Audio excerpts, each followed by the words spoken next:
Tube Tamil வணக்கம். Taiwan நாட்டில் கை தொலைபேசிகளை நிறுத்தி மக்களினுடைய திடீர் பயிற்சி ஒன்று நடைபெற்றிருக்கின்றது. சீனா தாக்குதலை நடத்துமாக இருந்தால் அதை எப்படி சந்திப்பது என்பது தொடர்பாக தைவான் நாட்டில் 1984 ஆண்டில் இருந்து புதிதாக பலவேறு பயிற்சிகள் நடைபெற்று வருகின்றன. அந்த பயிற்சியில் ஓர் அங்கமாக இந்த பயிற்சி இடம்பெற்றிருக்கின்றது. தைவானினுடைய அதிகாரிகள் கூறுகின்ற பொழுது இப்படியான பயிற்சிகள் மக்களுக்கு கஷ்டங்களை தரலாம், ஆனாலும் கூட கஷ்டங்களில் இருந்துதான் எதிரிகளிடமிருந்து தப்புகின்ற நிலையை உருவாக்க வேண்டும். தைவான் மீது சீனா தாக்குதலை நடத்துமாக இருந்தால், திடீரென கை தொலைபேசிகளை துண்டிக்குமாக இருந்தால், மக்கள் ஒருவருடன் மற்றவர் தொடர்பு கொள்ள முடியாத சூழ்நிலை வந்து பெரும் பதகளிப்பான நிலை உருவாகும். அப்படியான நிலை வராமல் தடுக்க வேண்டுமாக இருந்தால், கை தொலைபேசிகள் வருவதற்கு முன்னர் இருந்த காலத்தில்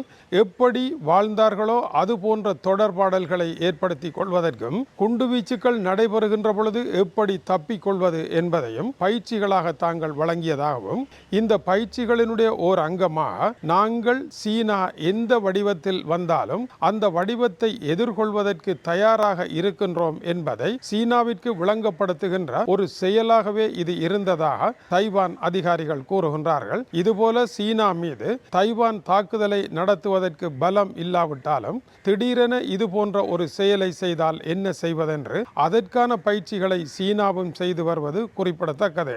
ஆனால் இந்த பயிற்சி நடைபெற்றாலும் ஏடிஎம் மூலம் பணம் எடுப்பது, வைத்தியசாலைகளுக்கான லேண்ட்லைன் தொலைபேசிகள், ஆம்புலன்ஸ் வண்டிகளுக்கான தொடர்புகள் போன்ற அவசர சேவைகள் செயற்பாட்டில் தான் இருந்தன. வருகின்ற வியாழக்கிழமை தைவானினுடைய தலைநகர் தைப்பேயில் இது போன்ற ஒரு அவசர கால நடவடிக்கை மேற்கொள்ளப்பட இருக்கின்றது.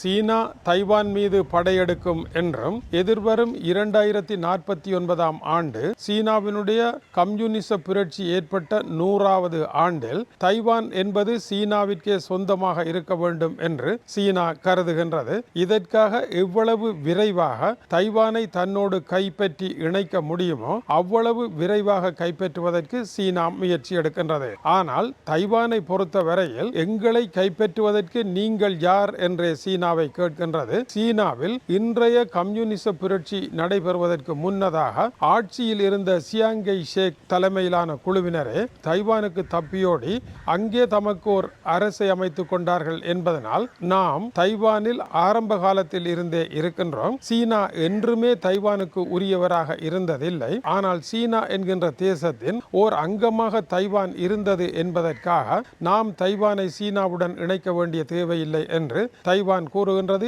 எந்த வடிவத்தில் சீனாவினுடைய தாக்குதல் நடைபெற்றாலும் அந்த வடிவத்தில் தைவான் எதிர்கொள்ள தயாராக இருக்கின்றது. தைவானை பொறுத்தவரையில் மிகவும் சிறந்த ஒரு நாடாக இருக்கின்றது. இப்போது இருக்கின்ற செமி கண்டக்டர் என்று கூறப்படுகின்ற உபகரணங்களையும், அதுபோல மைக்ரோ சிப் என்று கூறப்படுகின்ற நுண்பாக மிக நுட்பமான உபகரணங்களையும் உருவாக்குவதில் உலகின் மிக புகழ்பெற்ற ஒரு நாடாக தைவான் இருக்கின்றது. தைவானுடைய TSMC என்கின்ற நிறுவனம் இதை உற்பத்தி செய்கின்றது. உலகத்தில் இருக்கின்ற பெரும்பாலான நாடுகளுக்கு 90% இங்கிருந்துதான் ஏற்றுமதி ஆகின்றது.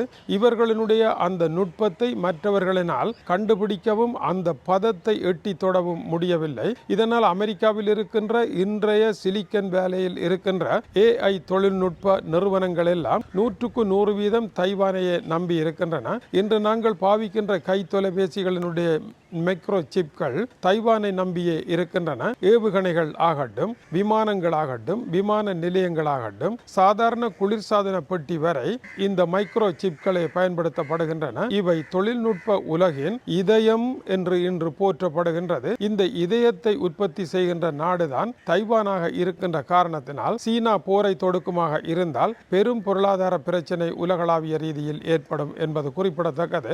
புளூம்பெர்க் பத்திரிகையினுடைய கணிப்பின்படி தைவான் மீது சீனா தாக்குதலை நடத்துமாக இருந்தால் உலகம் முழுவதிலும் மோசமான பொருளாதார பின்னடைவு ஏற்படும் என்றும், COVID-19 அதுபோல 2008 ஆண்டு பொருளாதார மந்தம் இவைகளையெல்லாம் தாண்டிய பெரு மந்தத்திற்கு உள்ளே உலக பொருளாதாரம் செல்லும் என்றும், $10 டிரில்லியன் வரை உடனடி நஷ்டம் உலகளாவிய ரீதியில் ஏற்படும்.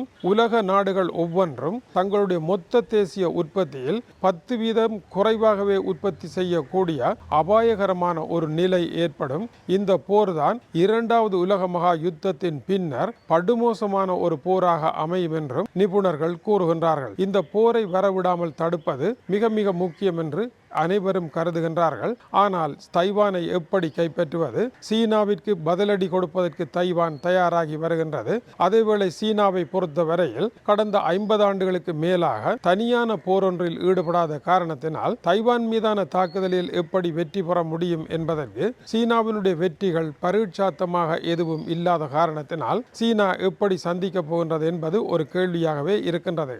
ரஷ்யாவினுடைய படை வீரர்கள் இப்பொழுது சீனாவில் இறங்கி நின்று இந்த போருக்கான பயிற்சிகளை வழங்கி கொண்டிருக்கின்றார்கள் என்பது குறிப்பிடத்தக்கது. தைவான் பிரச்சனை இப்பொழுது நடைபெறுகின்ற உக்ரைன், ஈரான், காசா பிரச்சனைகளுக்கு அடுத்தபடியாக உலக அரங்கில் எழுந்து வரக்கூடிய ஒரு முக்கிய பிரச்சனையாக இருக்கின்றது. தைவான் வருமா இல்லை தைவானுக்கு முன்னர் வேறு ஏதாவது வந்து குதிக்குமா தெரியவில்லை. ஒன்றை நினைக்கின் அதுவரினும் வரும், முன் நினைக்காத ஒன்று கண் முன் வந்து நிற்கும், எல்லாம் எனையாளும் ஈசன் செயல் என்பது போல நிலைமை இருக்கின்றது. கொலம்பியா நாட்டினுடைய அதிபர் இஸ்ரேலை அங்கீகரித்தார். இஸ்ரேலினுடைய கோலோன் குன்றை கைப்பற்றிய விவகாரத்தில் இஸ்ரேலினுடைய பகுதி இஸ்ரேலுக்கே சொந்தம் என்று அமெரிக்காவிற்கு பின்னர் முதல் தடவையாக தென் அமெரிக்காவில் இருந்து ஒரு நாடு இஸ்ரேலினுடைய ஆக்கிரமிக்கப்பட்ட பகுதி இஸ்ரேலுக்கே சொந்தம் என்று கூறியிருப்பது உலக நாடுகளை திரும்பி பார்க்க வைத்திருக்கின்றது. தென் அமெரிக்க நாடுகளை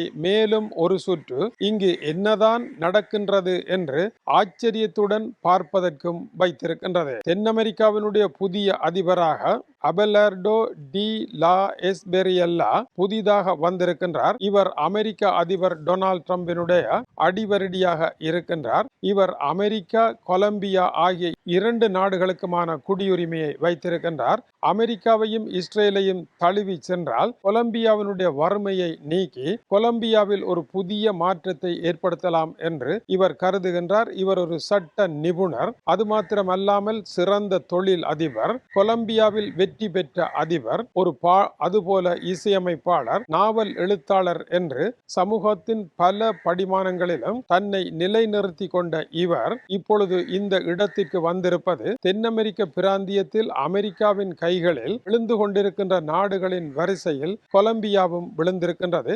இதற்கு முன்னர் இருந்த கொலம்பியா அதிபர் குஸ்தாவோ பெட்ரோ இஸ்ரேலுடனான உறவுகளை எல்லாம் துண்டித்து வைத்திருந்தவர். இஸ்ரேல் காசாவில் நடத்திய போர் மனித உரிமை மீறல் என்று கூறியவர். இதனால் இஸ்ரேலுக்கு எதிரான நடவடிக்கைகளை எடுத்து ராஜதந்திர உறவுகளை துண்டித்து இஸ்ரேலிடமிருந்து ஆயுதங்களை வேண்டுவதில்லை என்று அதையும் நிறுத்தி வைத்தவர். இதனால் ஆத்திரமடைந்த டொனால்ட் ட்ரம்ப் இவர் போதைவஸ்து கும்பலின் தலைவன் என்றும் பின்னால் இருந்து போதைவஸ்து கும்பல்களை இயக்குகின்றார் என்றும் கூறியதும் டொனால்ட் ட்ரம்பினுடைய கருத்துக்கள் மிகவும் தவறானவை என்று அவர் கடுமையாக விமர்சித்ததும் குறிப்பிடத்தக்கது. இப்பொழுது வந்திருப்பவர் இஸ்ரேலுடனான உறவுகளை மறுபடியும் கொண்டு வருகின்றார். கோலோன் குன்றை கொண்டு வருவதனால் இஸ்ரேலுக்கு அது லாபமாக அமையும்.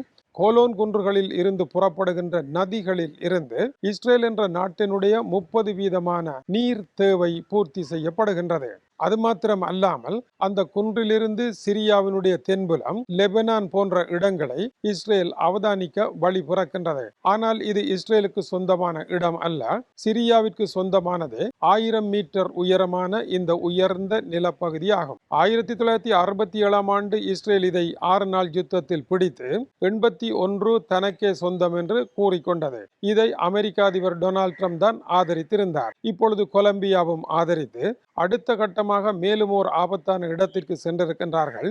இஸ்ரேலினுடைய தலைநகர் எருசலேம் என்று இஸ்ரேல் கூறுகின்றது. அதை உலக நாடுகள் ஏற்று அங்கு செல்லவில்லை.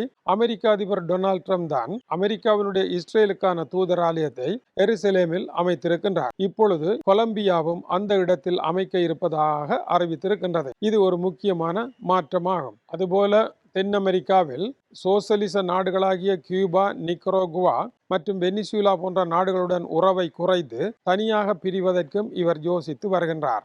இவருடைய அரசியல் நிலநடுக்கம் நடைபெற்று கொண்டிருக்க கொலம்பியாவில் நேற்றிரவு ஏற்பட்ட நிலநடுக்கம் 7.4 ரிக்டர் அளவிலும் 2 இடங்களில் 4.2 2.8 ரிக்டரில் நடைபெற்று இதுவரை 111 பேர் மரணமடைந்து 80 பேர் படுகாயமடைந்திருக்கின்றார்கள். ஒரு நகரத்தில் 30 கட்டிடங்கள் ஒன்றோடொன்று இடிபட்டு கீழே சரிந்திருக்கின்றன. இஸ்ரேலினுடைய 30% தண்ணீரை காப்பாற்ற முற்பட்டவருக்கு 30 கட்டிடங்களை இடித்து இயற்கை ஏதோ ஒரு செய்தியை சொல்லி இருக்கின்றது. இதுபோல அமெரிக்காவை ஆதரிக்கின்ற தென் அமெரிக்க நாடுகளுடன் இணைந்து மேக்கா சிறை என்ற சிறை கொட்டடிகளை உருவாக்க திட்டமிட்டு இருக்கின்றார். கிரிமினல்கள், போதைவஸ்து கும்பல்கள், குண்டர்களினுடைய வளர்ச்சி காரணமாக பெரும் பிரச்சனை ஏற்பட்டு வருகின்றது. இவர்களை திருத்த முடியாது. இனி சிறைக்குள் அடைக்க வேண்டியதே ஒரே நிலைமை என்பதனால் திறந்த வழி பெரும் சிறைச்சாலைகளை உருவாக்குகின்ற தலைவர்களில் ஒருவராக இவர் தன்னை இடம் பிடித்திருக்கின்றார். இந்த நிலையில் ஹோர்முஸ் நீரிணையில் ஏற்பட்டிருக்கின்ற பிரச்சனையை தொடர்ந்து சீனாவினுடைய நிறுவனம் ஒன்று வடதுருவ பகுதியால் தன்னுடைய சரக்கு கப்பல்களை நிரந்தரமாக கொண்டு செல்லும் பணியை ஆரம்பித்திருக்கின்றது.